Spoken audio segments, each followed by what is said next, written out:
Great. Good evening and welcome. My name is Terry Eichel, and I'm with the Interreligious Eco-Justice Network. We are a faith-based environmental organization that works with religious communities in Connecticut. Our mission is to inspire and equip Connecticut's religious communities and their spiritual allies to protect our planet through education, engagement, and advocacy. I would like to first read our land acknowledgement statement. We acknowledge that Connecticut, Algonquin for land on the Tidal River, is the traditional home of Mohegans, Pequots, and many other tribes. We are grateful for our Native people's care for their home and will strive to preserve it for the next 7 generations. IREJN works with religious communities on issues like climate change, toxic pollution, and biodiversity loss. This year, our work on climate change has a specific focus on how climate change intersects with other issues of inequity and injustice. Tonight's topic is a continuation of last week's webinar on energy efficiency. Tonight, we will be hearing from Daniel Brissett, president of the Energy and Environmental Studies Institute in Washington, D.C. He is going to talk to us about federal funding that will be available for religious communities through the Inflation Reduction Act for energy efficiency and renewable energy. I will also give a really brief overview of IREJN's energy efficiency work. However, you can also view last week's webinar on that topic on our YouTube channel, so I won't take up too much time because I'm sure you will have questions for Daniel. This webinar is being recorded and will also be up on our YouTube channel. We have almost 60 houses of worship represented tonight, as well as about 5 interfaith organizations, which is great. As I mentioned, this webinar, like all of our webinars, will be on our YouTube channel. I will also follow up with an email with more information. I hope that you join IREJN as an individual and that you encourage your house of worship to join as an organization. We are stronger together. So now I will share my screen so that I can introduce you to Daniel Brissett. Oh, nope. Let me go back.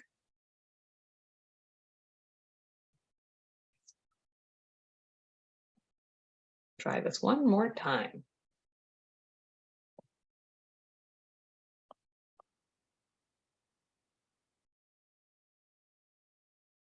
There we go.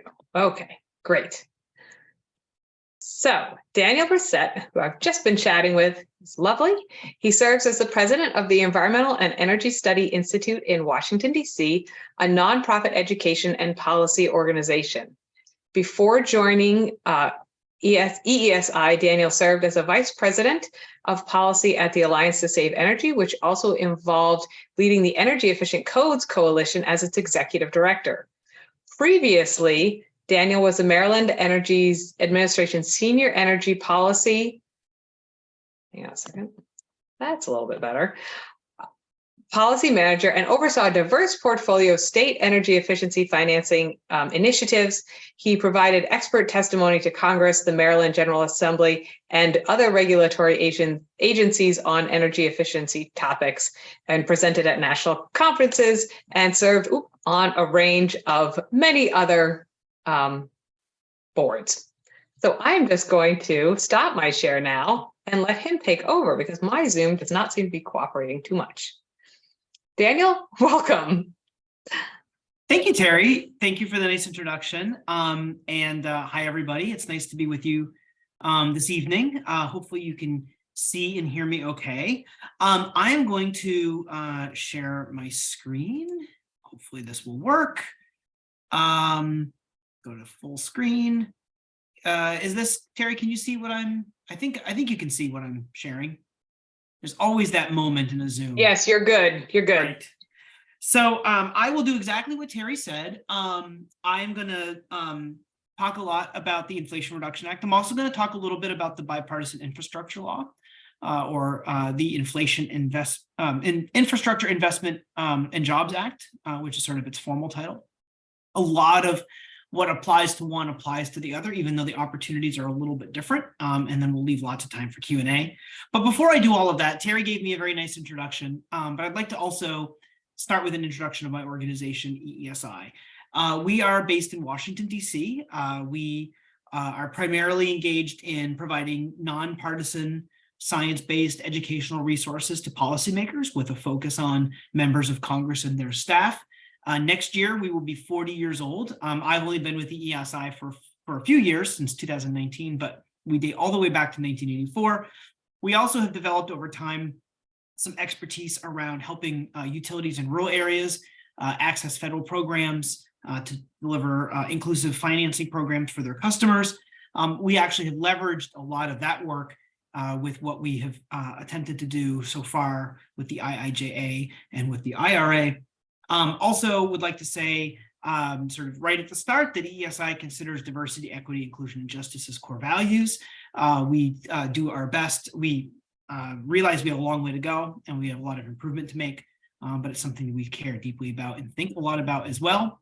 And then this is the last bullet here is just our mission and vision, which guide everything that we do at EESI, including our tracking of the IIJA and the IRA.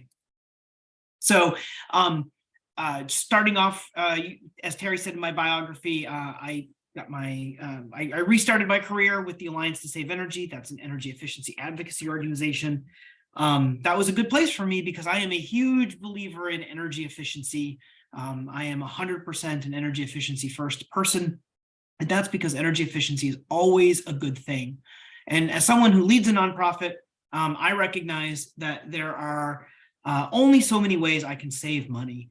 I have to provide for the organization, and anytime there's energy waste, it's something that needs to come to an end. And energy efficiency is a great opportunity to save that previously wasted money that then can be invested in advancing my core mission, right? Like the ESI doesn't wake up in the morning just to buy energy or to consume energy. We wake up every morning to provide policymaker education resources to Congress. And so that's really our core mission, and every dollar we can devote to that, the better.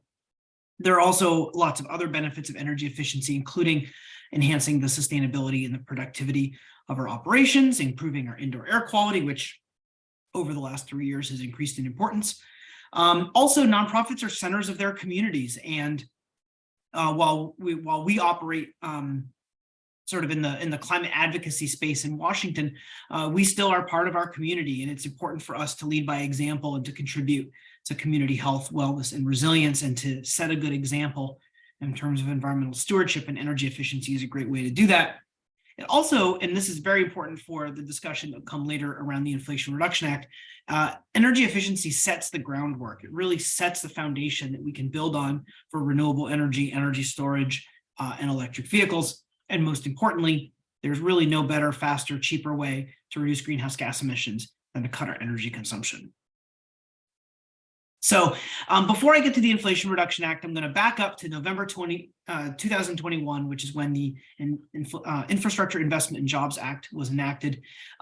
In the IIJA, as I'll call it, which is $1.2 trillion, $550 billion in new spending, tucked away in that is a little tiny program called the Energy Efficiency Materials Pilot Program, $50 million over 5 years for the Department of Energy to make grants to nonprofits, organizations that have a 501c3 status, to make energy efficiency improvements. And this provision really kind of hooked us.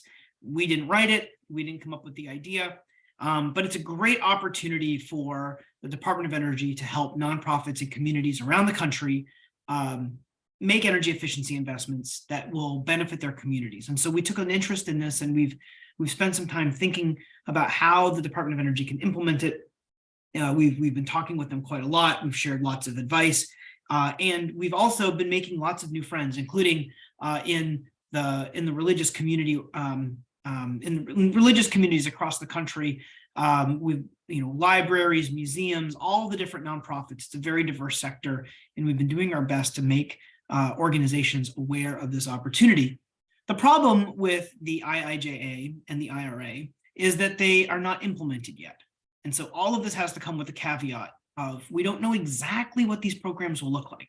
We know some things, we don't know a lot of things. And in the Inflation Reduction Act, which was only enacted in August, there's still a lot of work to go before we actually see these incentives start to take hold in communities and benefit small businesses, nonprofits, and especially households. So when it comes to this energy efficiency program, we kind of break our thinking out into two categories, what we know and what we don't know. And what we know about this program is we know what a nonprofit building is. It's defined by the statute. We know an energy efficiency material means. That's defined by the statute. And we're really talking about things that conserve energy, not generate energy. So in the context of this program, we're talking about heating and cooling equipment, lighting, building envelope improvements, things like that. We're not talking about solar panels, things like that in this program. And we also know what the criteria for grants will be. And we know that DOE will be looking at things like energy savings achieved, the cost effectiveness of the measures installed, the financial need of the organization, and also the plan for evaluation, measurement, and verification. But let's see if I can, there we go. But what we don't know is actually a lot longer list. And this applies generally to pretty much all the programs that were enacted as part of the IIJA and then the IRA. And specifically with this program, we don't know what the minimum grant will be. We know the maximum. Statute sets that at $200,000. We don't really know what the minimum will be. We don't know if the criteria for those grants will be weighted. We don't know how involved the application process will be. Organizations, like many on this call, have limited capacity to apply for federal grants. It can be kind of a burdensome experience to go through. And if you're, spending 100 hours on a grant application for $10,000, organizations will have to ask themselves whether or not it's worth it. We also don't know how many applications DOE will receive. There are lots and lots and lots of nonprofits of all sorts of different shapes and sizes across the United States. They're all a little bit different. How DOE will organize those, how DOE will accept those, we don't really know. But $50 million, while it's a lot of money, can only go so far. We also don't know the timing of when the awards or when the grants will be awarded or when the grants will be dispersed. EESI and a coalition of other groups put together a set of comments back in December, helping DOE, or with the goal of helping DOE sort of understand how this program could most effectively reach nonprofits. And if anyone's interested in reading those comments, we're happy to share them. In fact, I can just share them automatically with Terry if that's of interest. We expect that we will learn more in the next 30 to 60 days about how the application will unfold. We expect DOE to issue something that's called a notice of intent, and then that will be followed by what's called a funding opportunity announcement.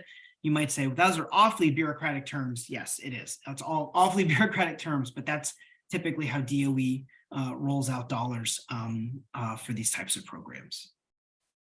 Well, then why are you talking about this now? And this is where we really start to talk about the Inflation Reduction Act as well as the Infrastructure Investment and Jobs Act. Why are we talking about these things with so much time left to go? It might be a year before some of these incentive programs are made available. And that's because there are things that nonprofits can do now to be best prepared for when the opportunities arise. I'm going to talk primarily through the context of energy efficiency, but a lot of this applies very cleanly to renewable energy, energy storage, and electric vehicle infrastructure as well. The first thing we would recommend a nonprofit to do as they're thinking about how to make themselves or how to avail themselves of these federal incentives is to learn about how energy is consumed in your building.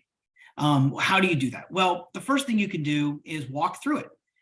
Catalog how many lights there are, how many heat pumps you have, what's the age of your furnace, how many water heaters do you have, what's the age and type of your cooking appliances if you have those. That very low level understanding of your building is something that a lot of nonprofits don't have. And that's really important, though, as a starting point to understand where the opportunities for savings will be, and also to help start setting a profile for your building. If you're thinking about something like renewable energy generation, like solar, understanding exactly what your energy demands are in the building is a really important thing to start with. That leads us to this next suggestion, which is something called benchmarking. Benchmarking is the idea of setting a baseline of energy consumption in your building. Energy Star Portfolio Manager is a free software tool. It's really a tremendous resource that nonprofits can take advantage of themselves of right today. It's available. You go to energystar.gov. It's very difficult actually not to find Portfolio Manager. This is a really robust tool, but really what you need to do is establish a 12-month baseline for how your building consumes energy and where that energy is consumed, and that will help you identify opportunities. It also may be required later on as you're taking advantage or trying to take advantage of these grant programs. Nonprofits may be asked, how much energy are you currently consuming? How much energy are you projecting to save? Without a benchmark, it's very, very difficult to do that with any ability to verify it. This is also a great time to start defining success. Most of the programs in the IRA and definitely in the IIJA as well require some amount of effort, and often, especially when we're talking about things like tax incentives, they're financial decisions that an organization will have to make. And it's really important for people within an organization who are interested in clean energy, renewable energy, energy efficiency, to start identifying what the decision-making process will look like. Who needs to be involved? Who needs to sign off on things? Are there internal or external stakeholders you can draw upon? Are there board members? Are there influential congregants? Are there people in the community who've gone through similar experiences who can lend a hand and lend moral support? Does your organization already have goals? Are there things you're working towards, or is this an entirely new endeavor? This is the time to start thinking about that and start building support across the organization for these kinds of investments. A few other suggestions, and this one is especially important in a place like Connecticut. Identify other funding or sources of funding to leverage. In Connecticut, you're lucky because you have energy efficiency resource standards, you have a green bank, you have utilities with really robust programs that offer incentives that are likely available to your organization, and understanding how those fit together can be a little bit complicated. It's a lot easier to start thinking about that now before you actually have to submit an application or submit the necessary paperwork to apply for a tax incentive or something like that. This is also a good time to start thinking about your auditing options. Again, Connecticut has a pretty robust energy efficiency workforce. Your utility should be able to help you find an auditor and certified contractors, and developing those relationships now will come in handy in the future. And this is a really robust community that you all have, and there probably are lessons that you can learn from each other. Organizations that have started this path or started down this path or have undertaken projects probably have some advice that is widely applicable. And so this is a good time to start engaging in that peer-to-peer networking and working with others who've already done it. We've published some things at eesi.org, and I'll talk about those in a few slides that also could be useful. And in fact, I think somewhat coincidentally, we've actually profiled some Connecticut-based organizations recently. So back to this idea of leverage. The secret word here is leverage. Whether it's energy efficiency, whether it's renewable energy, fine. But you know what? These things all go better together. And if you make an energy efficiency improvement, it's going to make it a lot easier to do the renewable energy installation, or to install the battery storage system, or to put EV chargers on the premise. All of that stuff is going to be made a lot easier by reducing the overall consumption of the facility. So I've talked a little bit about grants. That is something that will soon be available, probably in the next several months, to organizations like those on the call. Organizations also may have resources internal, cash and reserves that they can draw upon to make investments. The nice thing about most of what we're talking about here is that it's all cost effective, but that still requires an upfront cost. And if there are internal resources, that is often the easiest and cleanest way to begin by making the investment. I mentioned Energy Star Portfolio Manager. That's only part of what Energy Star does. Energy Star is a tremendous resource and has a huge amount of information specifically tailored to congregations.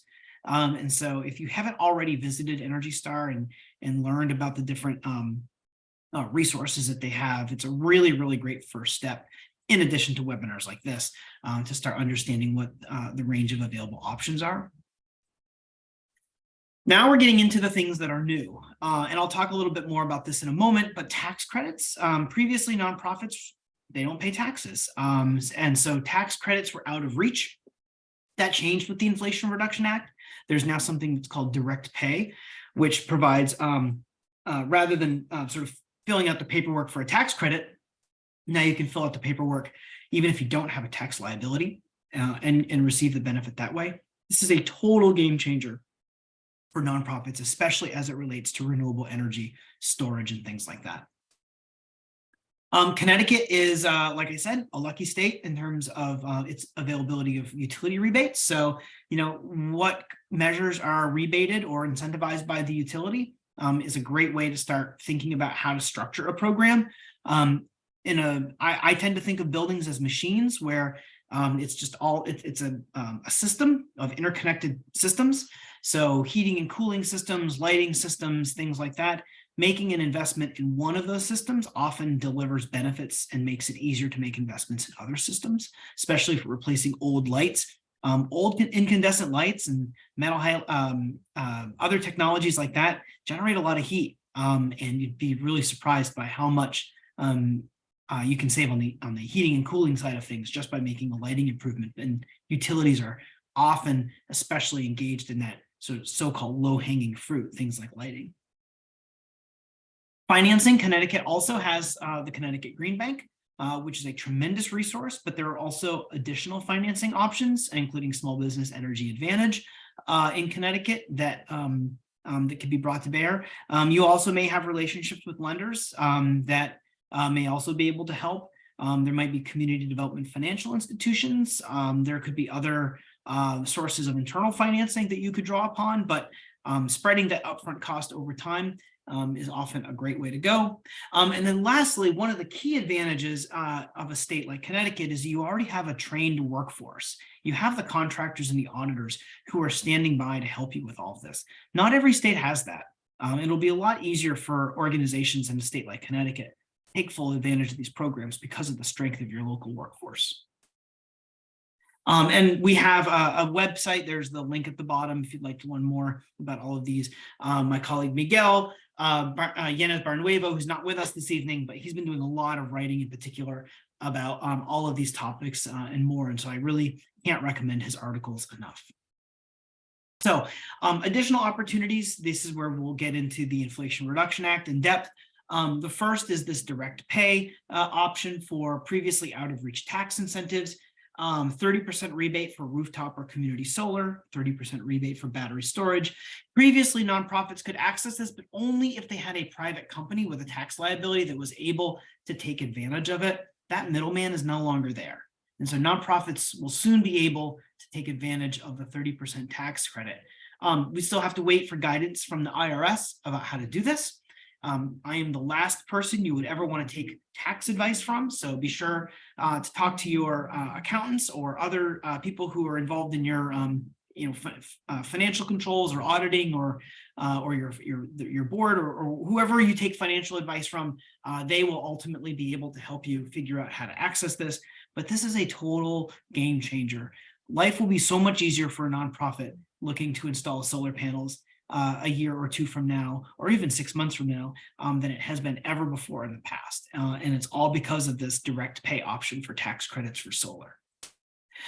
There will also be lots and lots of rebates made available to households. So I understand that nonprofits are not households, but you all work with households. You have families who show up at your services, and to the extent that your church is a source of information, a sustainability leader in your community, I thought it was useful to add this slide just to ensure that you sort of had awareness of some other things that are coming down the line in case you would like to be a resource. The two here that I'll call attention to, there's the home improvement, energy efficiency home improvement credit. That's a tax credit for things like heat pumps and water heaters and building envelope improvements. This has existed for a while, but it's bigger and better than ever before. There will also be some rebate programs coming down the line. This will be federal money that's moved through the state energy office. And so there's a lot that needs to be determined about how this program will actually look and how it will operate. But it's almost $9 billion of incentives for home energy efficiency improvements. And then lastly, energy or electric vehicles are extremely they're cool. They're things that people like to talk about, and they're extremely visible, which is often a motivating factor for which types of improvements people invest in. And so the new electric vehicle tax credits have been increased for $7,000 to $7,500 for new, and for the first time, a tax credit for used vehicles. And this chart is taken from one of those articles that I mentioned before that's available at www.eesi.org. Lastly, and as Terry said, we'll make these slides available. Here's just a list of resources. In addition to all of the written resources that ESI has produced to help nonprofits understand what's coming down the pike and what will soon be available. Also listed some resources here made available by the Department of Energy that are all excellent. And then if you'd like to get into the tax incentives piece a little bit more for helping households understand, or at least helping them get information about where to look for some of these incentives, there's one of those too. And Terry, oops, I just clicked on the link. I didn't want to do that. I think that does it for me. This is my contact information. Also contact information for Miguel and my other colleague, Molly Brindamore. Please feel free to reach out. Happy to talk. Send us an email or give us a ring, and we'll do our best to help you out. And I think we have time for Q&A, but Terry, I'll turn it back over to you. Great, thank you so much. I am just going to share my screen and hope that my Zoom cooperates with me. So one of the things that's so exciting about what Daniel was saying is that, you know, Connecticut does have great programs available. We are going to be able to create that leverage and get our ducks in a row, as it were. And so IREGN, as I mentioned earlier, is really looking at how climate change intersects with other issues of justice and inequity, and energy efficiency and energy justice is one of those things. So we're really working with communities, religious communities, to participate in energy efficiency. So what we're hoping people will do is we want your house of worship to participate in the Small Business Energy Advantage program. For those, some of you came to the webinar last week, but just for those of you who didn't, it is a free energy audit. You can sign up online. We also, IREGN also has some vendors that, you know, we've worked with in the past that we like, but the vendors here in Connecticut are great. You really can't go wrong.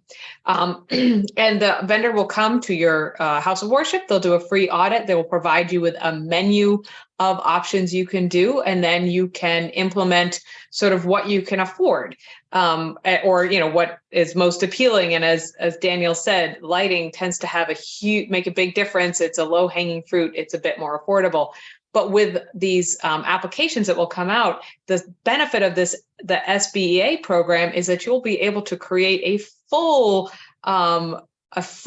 proposal based on all of the things you would like to do, and submit that. And so this SBEA program really will give you a leg up on that. And I highly recommend the Energy Star portfolio. As Daniel said, it is a great way to start tracking your energy usage. I do believe that information is going to be relevant and probably required for the application. So the first step is to do the SBEA program. And then we'd like our congregations to hold a home weatherization campaign in your house of worship with the goal of getting 25% of your members to sign up. So we have great home energy weatherization programs in Connecticut, Home Energy Solutions, and then Home Energy Solutions income eligible. So the regular market rate program has a small copay of $50. The income eligible program is free. They both provide an energy audit of your home along with some energy efficiency measures like a blower door test, weather stripping, light bulbs, new shower head, that sort of thing. And then once you've completed that program, you get access to more rebates and incentives for insulation and that sort of thing. So, and deeper, even great rebates for deeper measures like heat pumps and geothermal. So we'll be providing houses of worship who want to do this with a toolkit of brochures, flyers, bulletin announcements, and social media posts to help you be successful in that. And then the final thing that we're asking participating houses of worship to do is help spread the word by hosting an informational session and invite 3 to 5 religious communities in your area or from your denomination to come learn about energy efficiency and the different options we have here in Connecticut. And the informational session can be in person or it can be virtual. And I'm happy to come speak. It's not like you need to memorize everything and learn it. I'm happy to come be a speaker or have someone else come and speak. So that's our energy efficiency program. And then we also have some small grant assistance. So in 2023, we'll be able to award 10 $1,000 grants to assist houses of worship with energy efficiency measures. We will give priority to houses of worship in distressed municipalities or environmental justice zones. And we want, obviously, all of the participants to participate in all of the measures that I just outlined, doing the small business energy audit, undertaking some energy efficiency measures, hosting the residential weatherization campaign, and helping spread the word. So we really want to help religious communities do these energy efficiency measures. And I think that we can, it'll be very helpful to be able to provide a little bit of financial assistance to houses of worship to do that. So, and I think these two programs dovetail so nicely, because once you have done some of the work just to get going on the SBEA, energy efficiency and whatnot, you're really going to be ahead of the game in turning to do these applications for the federal program. I have done federal applications for grant funding. They are detailed and long, but they are doable. But if you do the work now to get ready, you're going to reap the benefits later. So I'll just leave this up for a second. These are our upcoming events. We actually have one that's very, very important coming up. Is next Monday is a Green Forum in person on environmental state legislation. It will be live streamed. It will be recorded. It will be Monday, February 13th in West Hartford from 6:30 to 8. So I just wanted to highlight that for you, because we will be looking at climate and energy legislation, toxic chemical legislation, solid waste management legislation. And I will be doing a brief tutorial on effective environmental advocacy, how to follow a bill, track a bill, advocate for it well. So I hope that you will join us for that. Like I said, that'll be online and in person. So now let's get to some Q&A. I'm going to stop share. And so folks, if you have questions, please put them in the chat or the Q&A. Let me see if there's already one. Okay, this said recorded and available later. Yes, it will be, Laura. And so I have a question. So obviously we've got our programs in Connecticut, the Small Business Energy Advantage. My idea with the way these are dovetailing is that people will do the Small Business Energy Advantage and really come up with, like we say, a robust proposal of everything they would like to do, and then, implement what they can in the, so if lighting is what is affordable right now, do you think that will be helpful in the overall application process? To have already started some of the energy efficiency measures, will people be able to apply for heat pumps and, building insulation? I know in Connecticut, we've got some of the oldest, especially churches, Christian churches, some of the oldest Christian churches in the country. So will this be helpful to do this work ahead of time and do some of the energy efficiency measures? Yeah, I think it all starts with putting together a comprehensive project scope. And really understanding like all of the different elements of what that project would entail. So if you think about an average building, there are only so many energy consuming activities that happen inside of it. It's heating and cooling. That's the big one. There's lighting. There is sort of the envelope, which is less energy consumption. It's more about energy conservation, but it's everything from, it's insulation, it's doors and windows, crawl space insulation, air sealing, duct sealing, all of that good stuff. And then depending on what happens in your building, it might involve cooking. It might involve, if you have, a lot of hot water demand, definitely include that. But identifying all the different opportunities. And then what you can do then is you can think about sort of how to structure the program. All of the different things I just mentioned are generally cost effective. And something like lighting is really valuable because it can deliver savings very quickly. And those savings can be very easily reinvested in the project. So if you want to undertake lighting, that's great. But I think it's better to have an idea of how that investment fits into an overall plan. Mm-hmm. So that you don't lose those savings and you invest them. They don't just go back into the general treasury of the organization, that they actually can be used to make investments in the other higher energy consuming systems that are in the building. It looks like I've got some stuff in the Q&A. So, oh, interesting. So Ann Watkins wants to know, is there equivalent organization in Rhode Island, or is there some way for this to apply to a religious organization outside of Connecticut? So there is a Rhode Island Interfaith Power and Light. Connecticut is, IREJN is the Connecticut affiliate. We are also Connecticut Interfaith Power and Light. So, Ann, there is a Rhode Island Interfaith Power and Light. The programs that Daniel are talking about are national, so they are available for anyone in the nation. IREJN's programs are focused on Connecticut. However, Rhode Island IPL, I believe, is still out there and doing good things. So someone asked, how do you get in touch with the Small Business Advantage? So that is energizect.com is the website. I will send all of that information out. And I also, we've got some great vendors that have worked with houses of worship before. So that's great. But energizect.com is the website, and it's a great, you can just sort of sign up and you get a vendor will get in contact with you. They will sign up. They'll put you in contact with someone. And also it's important to know for Connecticut, the vendor that does the audit is not the vendor that you need to use. So the vendor will do the audit, come in and give you, sort of what they think. And then if you want to go out and get a couple more quotes, you totally can. And you can do that regardless of whether or not it's the SBA program, which is, what houses of worship qualify for, or the home energy solutions, which is for residential homes. Jean wants to know how we'll get informational material. Jean, are you referring to the toolkit or more information? I will be sending out a follow-up email with more information, and we are in the middle of building our toolkit, but that should be ready hopefully pretty soon.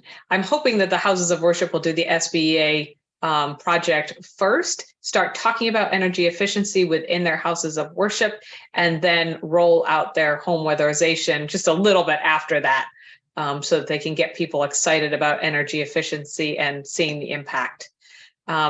Deacon Renee wants to know, for parishes with multiple buildings, church, school, parish center, convent, and rectory, can this plan be done individually, or does it need to be done jointly? Do you mean individual buildings? Deacon Renee, you can do individual buildings or all of them all at once. I know that parsonages qualify, if someone is living there, it qualifies as a home, a residence. Other things like schools and churches, those would be small business. But I have to say, this would be the sort of thing that I would like, as Daniel said, create as comprehensive a proposal as you can. Put everything in there. The thing that's so interesting to me that jumped out at me was that roofing is included in that. And especially for these old New England churches, roofing can be a real issue in terms of putting on solar. It's a huge, the roofs are old. And so this is a real opportunity to sort of put everything in there.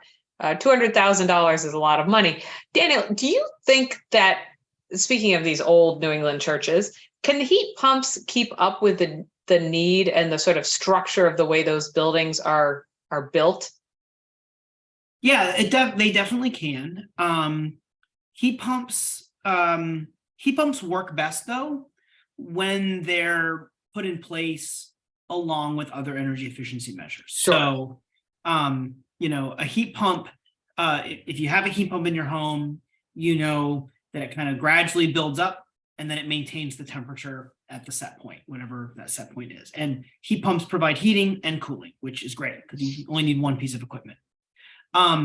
So you definitely want to make sure that if you're implementing a heat pump, to really maximize the efficiency of it and to ensure that it's able to maintain that level of comfort, that you're also paying attention to things like insulation, to a lesser extent doors and windows, but at least you want to have everything weatherized. Yes. And so, sorry, go ahead. No, the other thing is that you really probably want to make an investment into a programmable thermostat. I don't know offhand, but it would be really surprising to me if Connecticut utilities didn't offer incentive programs for programmable thermostats. We definitely do. Maybe as part of a demand response program. But having a programmable thermostat is also really important because a heat pump takes a little bit of time to reach the temperature you're going for. So if you have a bill, I'm going to make an assumption. If your house of worship is occupied more on one day or another during the week and is less occupied on those other days, you can set your programmable thermostat to allow the temperature to dip or the temperature to go up in the summer, as it were, and then allow the heat pump enough time so that when people are gathering for worship services or whatever, an event, whatever it happens to be, the heat pump has enough time for it to work to get to that temperature. And a programmable thermostat is really, really helpful. There was a story in the Washington Post today about Maine. Maine has undertaken an enormous program to move people away from fuel oil and propane and into heat pumps. And I don't need to tell you all how cold it was been in New England over this past weekend. The heat pumps worked really well. They were able to keep up. I was on a webinar, not as a participant, but as an observer on a presentation on Friday, and there was an industry representative, and heat pumps are effective, minus 20 degrees Fahrenheit, Nice. Air temperature, not wind chill, but air temperature. The technology that a heat pump uses is different.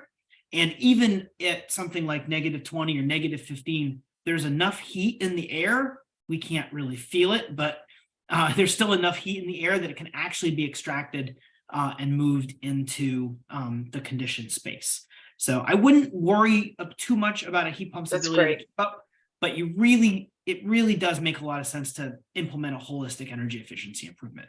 For sure. I want to reiterate that because, and I talked a lot about that last week in the energy efficiency presentation. Energy efficiency has to come first. I know that we all are super interested in solar and renewables and all that sort of thing, but they will size the system that you are using, whether it's a heat pump or solar, to the energy, to the amount of energy you're using. So if you are not energy efficient, you will pay for a larger system than you need. So if you do the energy efficiency first, you'll be able to have, a smaller or more efficient renewable system put in place. So, or you can put in a larger system and then have more renewable energy on the grid. But really, you have to do the energy efficiency first. It doesn't make sense. And I will say I know we have incentives or rebates for programmable thermostats, and we also have significant rebates for insulation. It's actually probably the best rebate we have. And it makes an enormous difference. I got my landlord to do the home energy solutions program when I was living in New London. We lived in this very strange duplex, and he did all of the insulation that was recommended, and his fuel bill immediately was cut in half.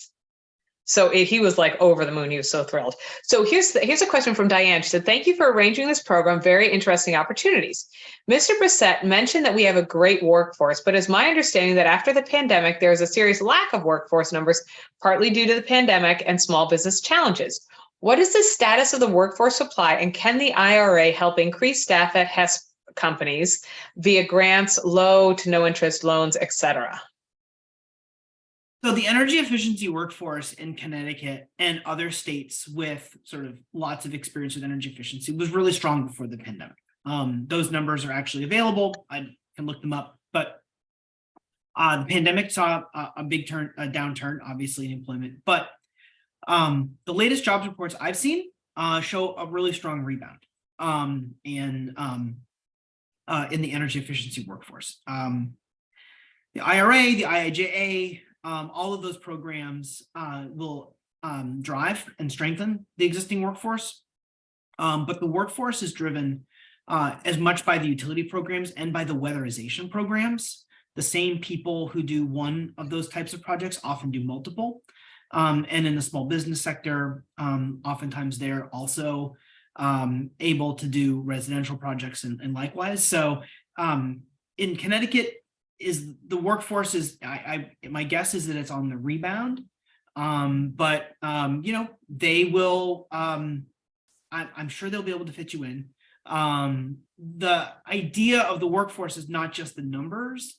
but also by having the firms and having the training programs. And a lot of states don't have that. So even if the workforce did have to pick up and add people to it, a state like Connecticut is better positioned for that because it has the training curricula in place. It has the utility referral programs that can help people like you all find the contractors, has all of that stuff in place. And so even if there is, even if there are fewer workers today than there were, 3 years ago, February 7th, 2019 was a very different time, or 2020 was a very different time. But at least you have the infrastructure to help regain that lost ground. So there was definitely a hit, but I think everything is, I think things are on the rebound.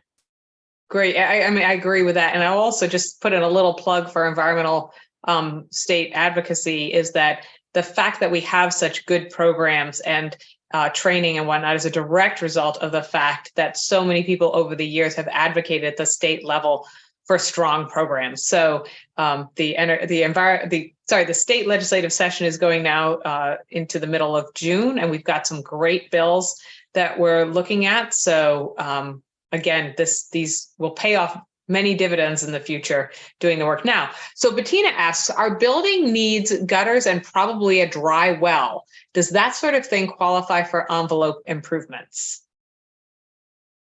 Probably not. A building envelope, I think the definition of a building envelope is the parts of the structure that enclose conditioned space. And a gutter is an external appendage. A dry well, I don't have a dry well, but I'm assuming that's something that's in a cellarway or a cellar. Probably a very New England thing, although Maryland is old too. But no, I don't think that would count. But if you're putting together a comprehensive project and you're getting lots and lots of savings, you can leverage those savings for other types of building improvements that you care about. So if you're undertaking an energy efficiency improvement project that delivers lots of savings, sure, you could absolutely invest those savings into additional energy efficiency improvements, but you could also invest in gutters. You could also invest in telecommunications equipment or IT or other things that are important to your facility's operation. But I don't think most people would consider either dry wells or gutters to be part of the envelope. Okay. From like a building science perspective, I don't think most people would consider. Right. She also wanted to know, what if your house of worship did an environmental audit several years ago? I believe the limit is 3 years. So if you did it more than 3 years ago, you're eligible again, but I will double check on that. Laura Perry wanted to know if being in a flood zone is an environmental justice issue. I don't think so. I think environmental justice communities are based on income, proximity to polluting sources. And while being a flood zone is obviously something that's impacted by climate change, I don't think that a wealthier community in a flood zone, there have to be other factors in play. Daniel, do you know anything? Yeah, I think I know it's based on income and other aspects. So I don't think purely flood zone would be it. Sabina has a question. So when does it make sense to do an energy efficiency campaign, given that the big rebates for lower income residents will only come out when DEEP gets those policies and plans written? And actually, Sabina, I'm going to let you talk so you can, because I don't quite understand, because I know hi there, Sabina. Can you talk? Hi. Hey Yes, there, Sabina. How are you? Hi there. My question pertains to the IRA and the fact that those are federal laws that will then come to the states, and that DEEP itself, the Department of Energy and Environment, has to then incorporate those laws into rebates and policies and procedures that make sense for the state of Connecticut. So in other words, how will a low or moderate income household, how will it work for them to get a heat pump or an appliance through the state of Connecticut? That will be determined by the guidance that the Department of Energy, the U.S. Department of Energy issues, and then how DEEP designs its programs. So those are a ways away. They're a ways off. State energy offices are actually meeting in Washington starting tomorrow, and that will be a major topic of conversation. I think a lot of the preparation, especially for organizations rather than individuals, a lot of the preparations, the earlier you get started, the better. Especially the more comprehensive project that you're undertaking, you can really think about how to implement those in a way that's sort of makes a lot of sense. Whether it makes sense to start an energy efficiency campaign now, I think from an awareness raising perspective, it's never too early to start. And there will be some things that that may not be ultimately incentivized that are still really worth doing. But you could also check in with the state. I bet state energy offices are thinking about this around the clock. They want to get as many of these resources into the hands of their residents as possible.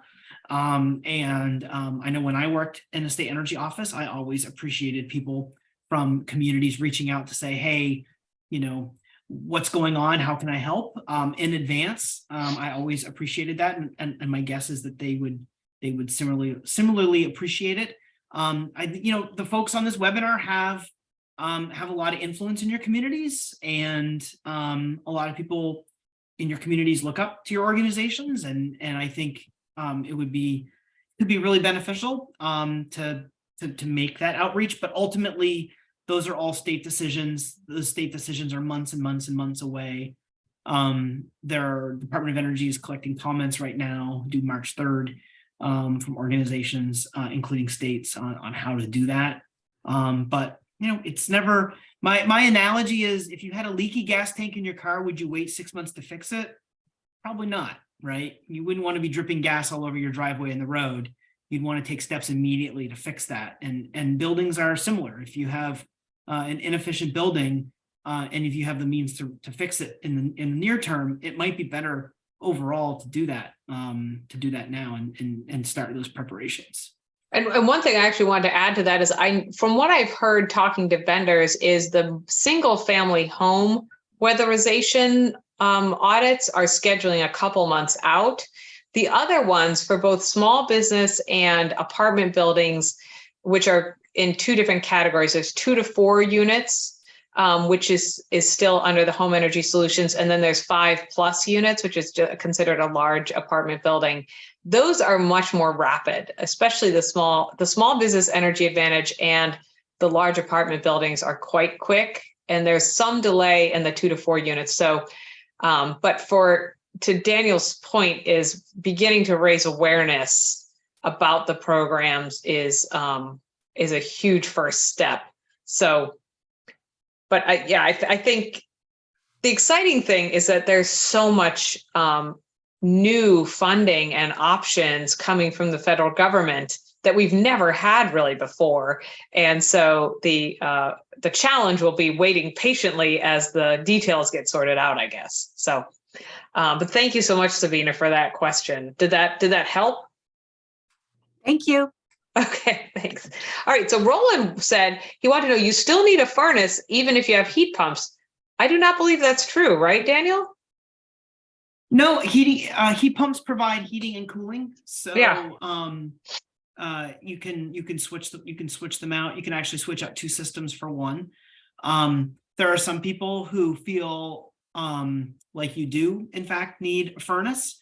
But there are heat pumps available that have auxiliary heating modes. So even if the heat pump is having a hard time catching up, you can switch to a resistance heating element and heat the home that way. But also, basically the efficiency of a heat pump is determined in large part by how quickly the motor moves refrigerant through the system. The faster you move refrigerant through the system, the more heat you're able to transfer from the outside to the inside. There are also systems that have really sophisticated controls that allow that heat exchange to happen really, really rapidly. And that can also help keep up. So I don't think you need both. But again, that's something you would want to talk with your contractor about. There may be circumstances in a given home where maybe that makes, more or less sense, but in general, a heat pump can be counted on to provide heating and cooling. Mm-hmm. Yes, and it's funny. We've had so many questions about heat pumps that I'm thinking about doing another webinar on heat pumps, just on heat pumps. So kind of because I have heat. I'll tell you, in my house we have heat pumps upstairs, and it's phenomenal. It keeps. What's amazing is it provides obviously quite a bit of heat, but it also keeps our entire house cool in the summer. And I just can't recommend them highly enough. So Reverend Erin Flynn wanted to know, is there a way to calculate heat pumps versus oil heat? She said, we have heat pumps and forced hot water oil heat. We have been nervous to make the switch in our large sanctuary. How can we find out when the time is right to make the switch? She said, we are in the process of getting programmable thermostats. You can absolutely make those calculations. An auditor would definitely be able to help you figure that out. There are all sorts of different factors that would go into that.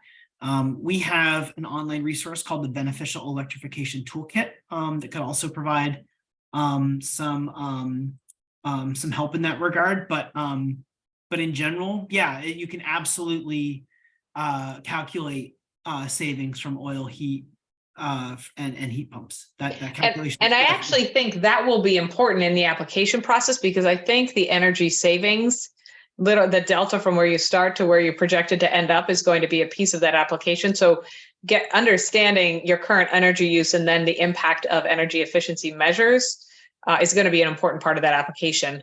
Bill wanted to know, have you seen energy efficiency improvements that combine replacement of old equipment with more efficient, with division of large buildings into smaller zones?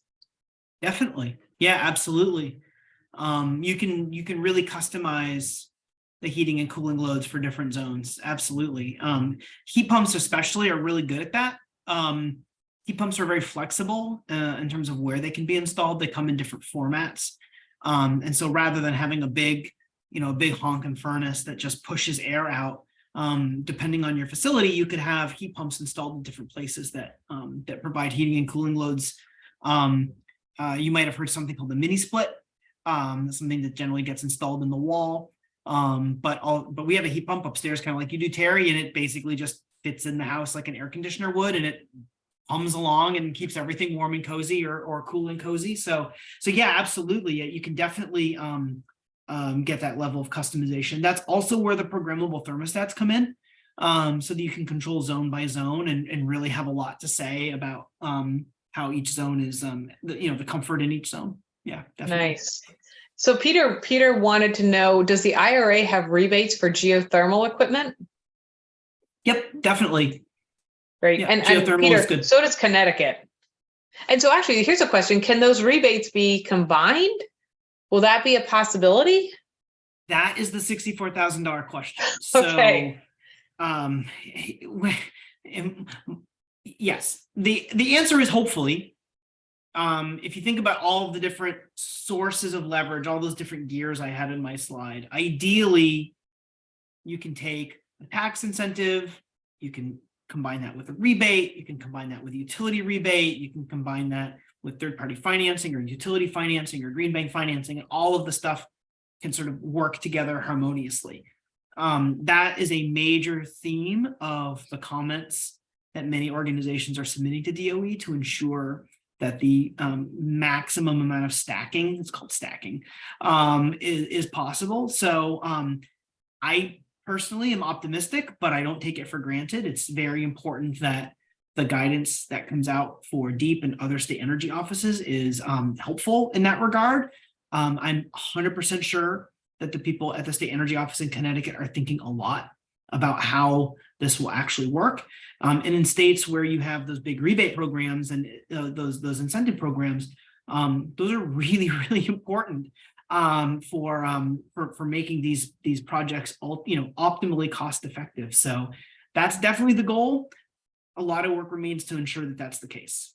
Yes, I know Connecticut has really significant rebates for both heat pumps and geothermal. So That's great. That'd be great to stack them. Holy cow. When switching to heat pumps, Don wants to know, when switching to heat pumps, do you have to eliminate your current heating method? I mean, I think that's something you would want to talk with the contractor about, your contractor and your auditor. There may be a need for that, but it's not, I mean, I think generally speaking, yes, you would switch out your heating if you had, so for this house, we have a furnace downstairs and an air conditioner downstairs. If we replace that with a heat pump, we would probably switch out both systems. That's on this, our second zone on the second floor. That's how we do it. That's probably how we would do it, but we didn't have control over that decision when it was made. And, you know, we have a brand new furnace downstairs that we're going to probably use for its useful life. So. Right. You're right, exactly. So Diane said there are waiting lists for the Home Energy Solutions, the market rate program of the copay, and the income eligible program. So those are the programs for single family homes and 2 to 4 unit apartment buildings. So the large apartment buildings are still fairly quick, and the SBEA is still fairly quick. But again, I mean, hopefully as they add workforce, they'll be able to pick up the pace on doing the HES and HES-IE. Diane also said the new green bank measures may include gutter and stormwater repair. So that's something for us to look into. So Michelle wanted to know, will the direct pay for solar programs require applying through a grant? And if so, when will that program be available? We're waiting on the IRS or the Treasury Department to issue that guidance. My hunch is that when the guidance is issued, tax professionals, tax lawyers, and those folks, accountants, will figure out how to make it accessible to nonprofits. It's the IRS. There will be paperwork involved, but I don't anticipate it being like a grant application. Normally, the way tax credits work is you make the installation, and then you save your receipts, and then you submit it with your other paperwork, and if it meets the requirements, it can, you know, it gets approved. Another reason why contractors are so important is that oftentimes they will, actually always, they will do their best to incorporate incentives from different sources into their sales pitch, and so they will probably also have some expertise and some advice about how and when to make those things. But I don't think it will be quite like a grant application. I think most of the time when the tax incentives happen, it'll happen after the fact, like you would apply for any other tax credit.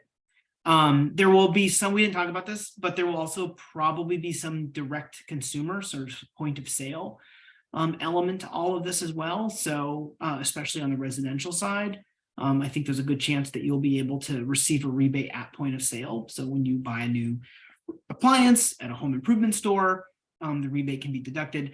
My guess is that Connecticut does that already with some things. Like my guess is that when you go to a home improvement store and you buy a light bulb, that rebate is already taken care of. It's just sort of on the back end, on the part of the retailer, they participate in the program rather than having to submit a receipt to the utility and then getting the rebate after the fact. So there probably will be some elements of that as well in all of this. Right. I definitely, that's true. In fact, I think that's the way it is for the programmable thermostat. It's built into the price. So for window replacement and roof insulation, which can be very expensive, do you happen to know what payback period will be necessary to qualify for grants? I don't think there will be one. You are muted still. So a roof replacement, if it's done as part of a code, if it's done as part of code compliance, again, you probably want to talk to the contractors about it, but I hope there's not an emphasis on payback period. Payback period are my two least favorite words in the energy efficiency world. Just drives me bananas. What's the payback period on a toilet?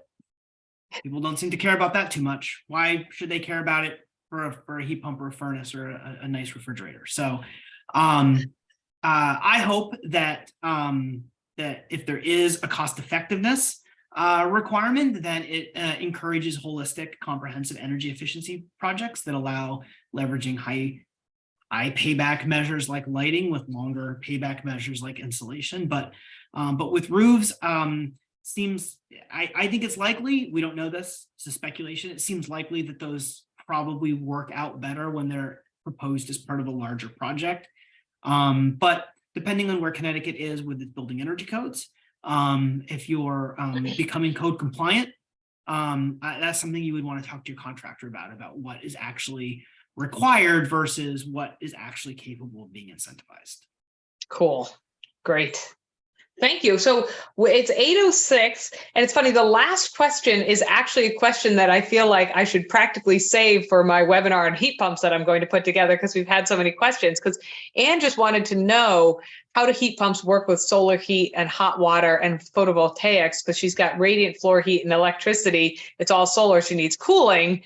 And so I think that's probably a better question, because a vendor will be able to tell you that. And I will say that Heat Smart CT is a great nonprofit organization that just they do heat pumps and solar, but they Heat Smart does heat pumps. They can answer those questions for sure. And I think a webinar on heat pumps is coming up in the near future so that people can really understand it.